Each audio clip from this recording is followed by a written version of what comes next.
Seamus Bruner, Director of Research for the Government Accountability Institute, and Rachel O'Brien, Deputy Public Policy Editor for Open the Books.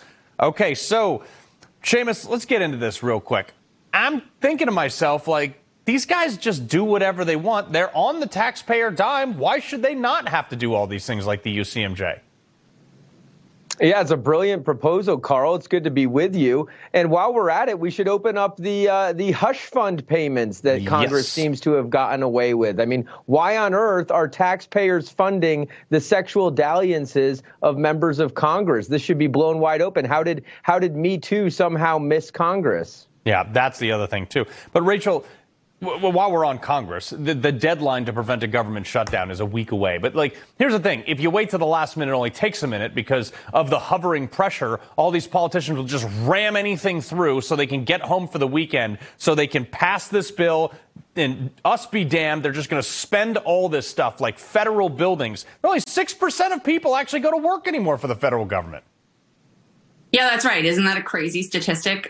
We found this out just recently with Senator Joni Ernst. She brought this up, brought it to the forefront. The nation's capital is a ghost town. You know, ask anyone who's there. 6% of the federal workforce, they are in person full time. So we're paying for these empty buildings. Department of Energy, they have 1 million square feet of space. There are 8 people there on an average day. 8? So, yeah. And we're paying to keep the lights on. We're paying the leases for these buildings. Yeah. And people get to stay home pretty permanently, at least until 2028, 29. Recently, the federal unions passed a new contract. They get to stay home. They don't have to go to work in these empty buildings. It's so dumb. I mean, I hate the government. All right. So, Seamus, the other thing is Trump's talking about privatizing the potential U.S. Postal Service, okay? They've lost over $100 billion since 2007. I was telling people, like, I have a property upstate. There are more employees of the post office in the town than there are employees of the town itself. Yeah, I mean, it's absurd. Last year alone, I read that report. They lost $10 billion, just about $9.5 billion. That's $3 billion more than the previous year. And this is as they're mixing up our packages, misdelivering them, losing them, and even throwing them away. Yeah.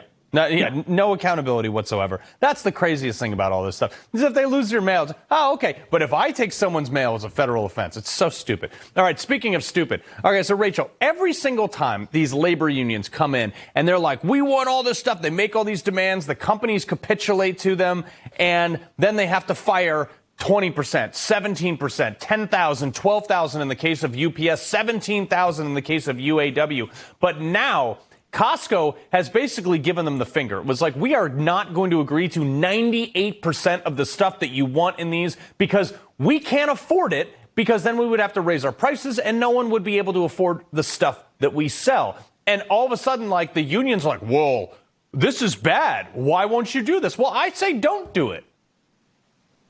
Yeah, I mean, that's great that they've actually pushed back. You don't, like you said, you don't see that people are terrified of unions, right? So that's an amazing response. Of course, prices are going to go up. All of those things that unions are asking for are oftentimes unrealistic. We know that. I mentioned unions earlier with this building department thing. Federal unions, they get whatever they want. They said we don't want to go to work. They don't have to go to work. So people are scared, obviously, to push back with unions. But sometimes when you do push back, you do realize that they are as scared as you are of them. Right. But if everybody just pushed back on them and said, no, we're not giving you like 39 vacation days of paid family leave or whatever the heck they wanted this time, and, midnight banana eating leave because they might get hungry and they might not be able to come to work because they didn't get a good night's sleep. I mean, this is the crazy. Anyway, I'm off on a roll on this. Seamus Bruner, Rachel O'Brien, pleasure as always. Thanks for having me. All right, folks.